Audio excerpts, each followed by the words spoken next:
দর্শক মন্ডলী, আসসালামু আলাইকুম। দেশে এবং দেশের বাহিরে যে যেখান থেকে শুনছেন, আশা করি ভালো আছেন, সুস্থ আছেন, নিরাপদে আছেন। আজকে একটি দুর্দান্ত টপিক নিয়ে আপনাদের সামনে হাজির হয়েছি। আজকের টপিকটি হলো এনআইডি কার্ডের ভুল সংশোধন। ভিউয়ার্স, জাতীয় পরিচয়পত্র সংশোধন করতে প্রধানত শিক্ষাগত যোগ্যতার সনদ ও ভোটার আইডি কার্ড ভুল সংশোধনে বেশি কার্যকর ভূমিকা পালন করে। বেশিরভাগ ক্ষেত্রেই এই শিক্ষাগত যোগ্যতার সনদপত্র মতো মৌলিক ডকুমেন্টস গুলো না থাকলে চলে না। তাহলে যারা পড়াশোনা করেনি তারা কি এই সংশোধন করতে পারবে? তারা কি তাহলে এই ভোটার আইডি কার্ড সংশোধন করতে পারবে না? হ্যাঁ, পারবে। এর বিকল্প আছে। আমরা না জানার কারণে বা আমাদের অজ্ঞতার কারণে বা মূর্খতার কারণে আমরা জাতীয় পরিচয়পত্রের ভুল সংশোধন করতে পারি না। বলতে পারেন সেটা আবার কেমন?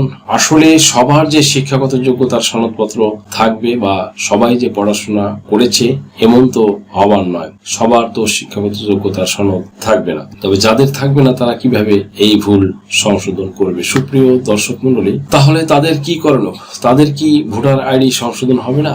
আপনার শিক্ষা সনদের কাগজ না থাকলেও পারবেন। কিছু কিছু ক্ষেত্রে কোর্ট এফিডেভিট বা হলফনামা আপলোড করলেও হয়। তবে এখন কিন্তু ইউনূস সরকার আমলে এনআইডি সংশোধন কাজ হচ্ছে দ্রুত গতিতে।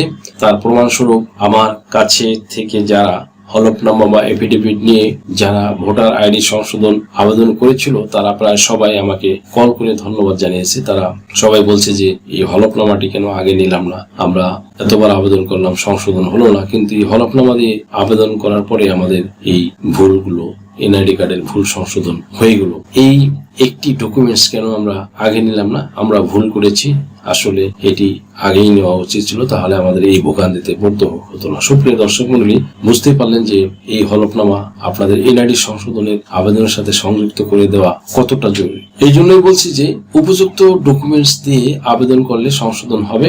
আদারওয়াইজ উপযুক্ত ডকুমেন্টস না দিয়ে যদি শতবার আবেদন করেন তাহলে হবে না, কিন্তু উপযুক্ত ডকুমেন্টস দিয়ে যদি আবেদন একবার করেন তাহলে একবারই কারেকশন হয়ে যাবে। দ্যাটস ওয়াই আপনারা বুঝতে পারছেন যে উপযুক্ত ডকুমেন্ট দিয়ে আবেদন করলে এ থেকেই বোঝা যাচ্ছে যে দেশের সংস্কারের কাজ হচ্ছে। অন্তর্বর্তী সরকারের যে প্রধান উপদেষ্টা ডক্টর মোহাম্মদ ইউনূস খুবই নির্মমভাবে কাজ করছেন বলে মন্তব্য করেছেন ডাকসুর সাবেক ভিপি ও নাগরিক ঐক্যের সভাপতি মাহমুদুর রহমান মান্না। তিনি বলেন, ডক্টর ইউনূস একের পর এক ম্যাজিক দেখাচ্ছেন।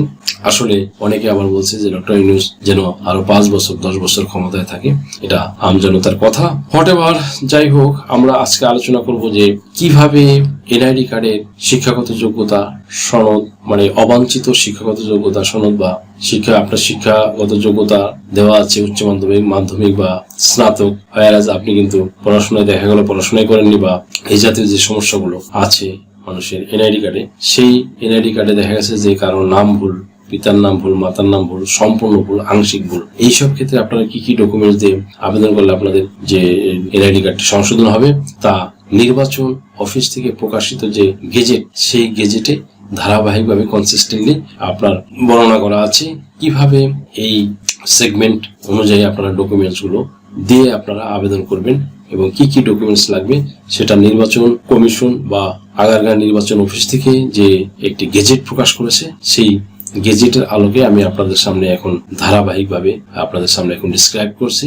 মনোযোগ দিয়ে ভিডিওটি শুনুন, যাতে আপনাদের এই জাতীয় সমস্যা থাকলে কিভাবে কি দিয়ে আবেদন করবেন এবং কিভাবে আপনারা সহজে আপনাদের এনআইডি কার্ডের সংশোধন করে নিতে পারবেন সেই সম্পর্কে বিস্তারিত ডিসক্রাইব করব। So let's get started.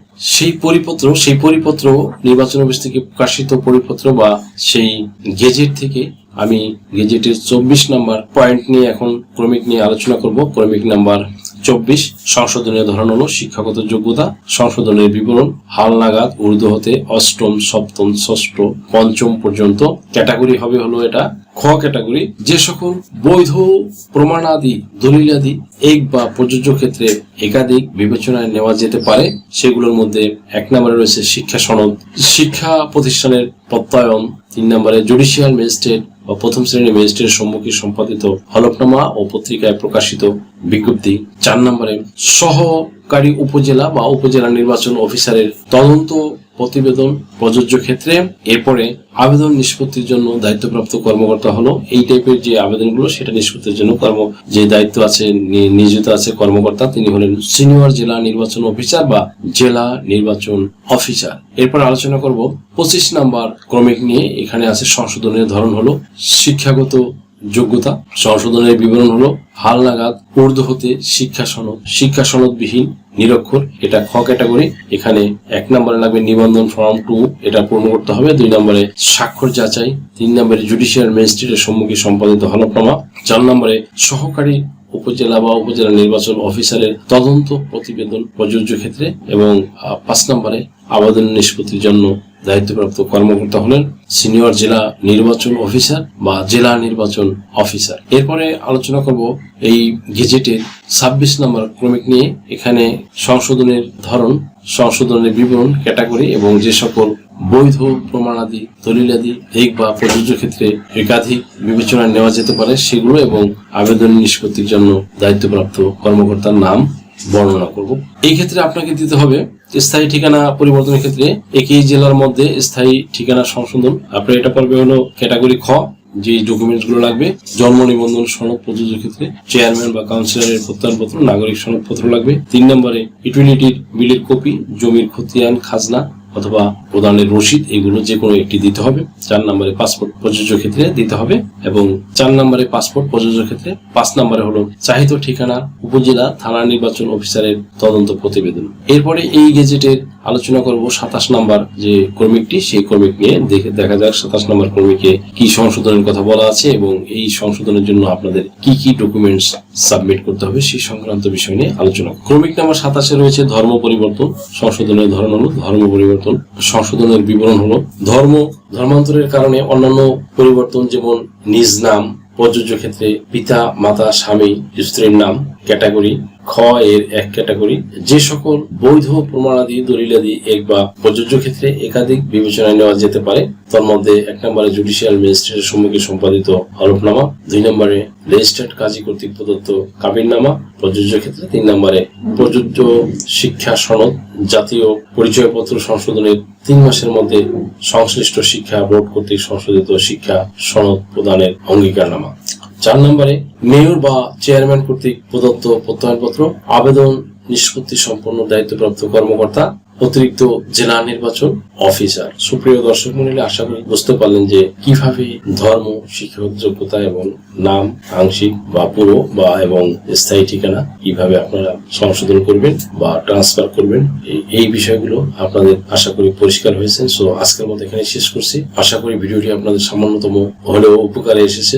আপনাদের সামান্যতম উপকারে আসে তাহলে রিকোয়েস্ট করব চ্যানেলটি লাইক, শেয়ার, কমেন্টস এবং সাবস্ক্রাইব করে পাশে থাকা বেল আইকনটি প্রেস করে দিন যাতে পরবর্তী ভিডিওর নোটিফিকেশনটি খুব সহজেই পেয়ে যান। সো আজকের মতো এখানে শেষ করছি।